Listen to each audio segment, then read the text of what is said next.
शिव पुराण विद्येश्वर संहिता 23वां अध्याय। शिव नाम की महिमा।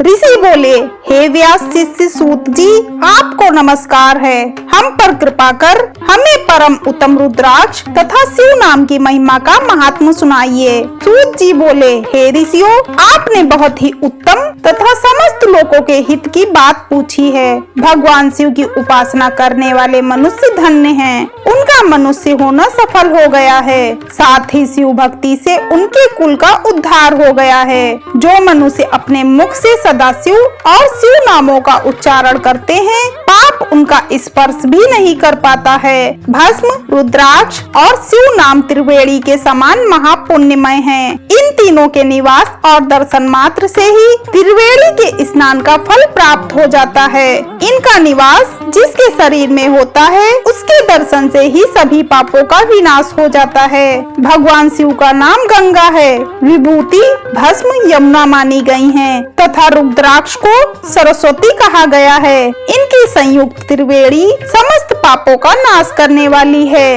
हे श्रेष्ठ ब्राह्मणों, इनकी महिमा सिर्फ भगवान महेश्वर ही जानते हैं। यह शिव नाम का महात्मा समस्त पापों को हर लेने वाला है। शिव नाम अग्नि है और महापाप पर्वत है। इस अग्नि से पाप रूपी पर्वत जल जाते हैं। शिव नाम को जपने मात्र से ही पाप मूल नष्ट हो जाते हैं। जो मनुष्य इस पृथ्वी लोक में भगवान शिव के जाप में लगा हुआ रहता है, वह विद्वान, पुण्यात्मा और वेदों का ज्ञाता है। उसके द्वारा किए गए धर्म कर्म फल देने वाले हैं। जो भी मनुष्य शिव नाम रूपी नौका पाकर भव सागर को तर जाते हैं, उनके भव रूपी पाप निसंदेह ही नष्ट हो जाते हैं। जो पाप रूपी दावानल से पीड़ित है, उन्हें शिव नाम रूपी अमृत का पान करना चाहिए। हे मुनीश्वरों, जिसने अनेक जन्मों तक तपस्या की है, उसे ही पापों का नाश करने वाली शिव भक्ति प्राप्त होती है। जिस मनुष्य के मन में कभी न खंडित होने वाली शिव भक्ति प्रकट हुई है, उसे ही मोक्ष मिलता है। जो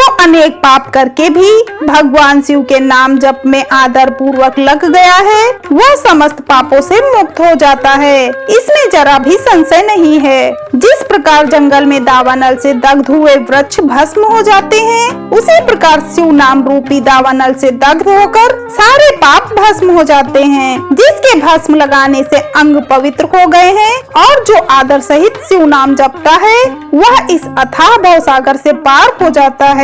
संपूर्ण वेदों का अवलोकन करके महर्षियों ने शिव नाम को संसार सागर को पार करने का उपाय बताया है। भगवान शंकर के एक नाम में भी पाप को समाप्त करने की इतनी शक्ति है कि उतने पातक कभी कोई मनुष्य कर ही नहीं सकता। पूर्व काल में इंद्रदुम्न नाम का एक महापापी राजा हुआ था और एक ब्राह्मण युवती जो बहुत पाप कर चुकी थी। शिव नाम के प्रभाव से दोनों उत्तम गति को प्राप्त हुए। हे द्विजों, इस प्रकार मैंने तुमसे शिव नाम की महिमा का वर्णन किया है। ओम नमः शिवाय।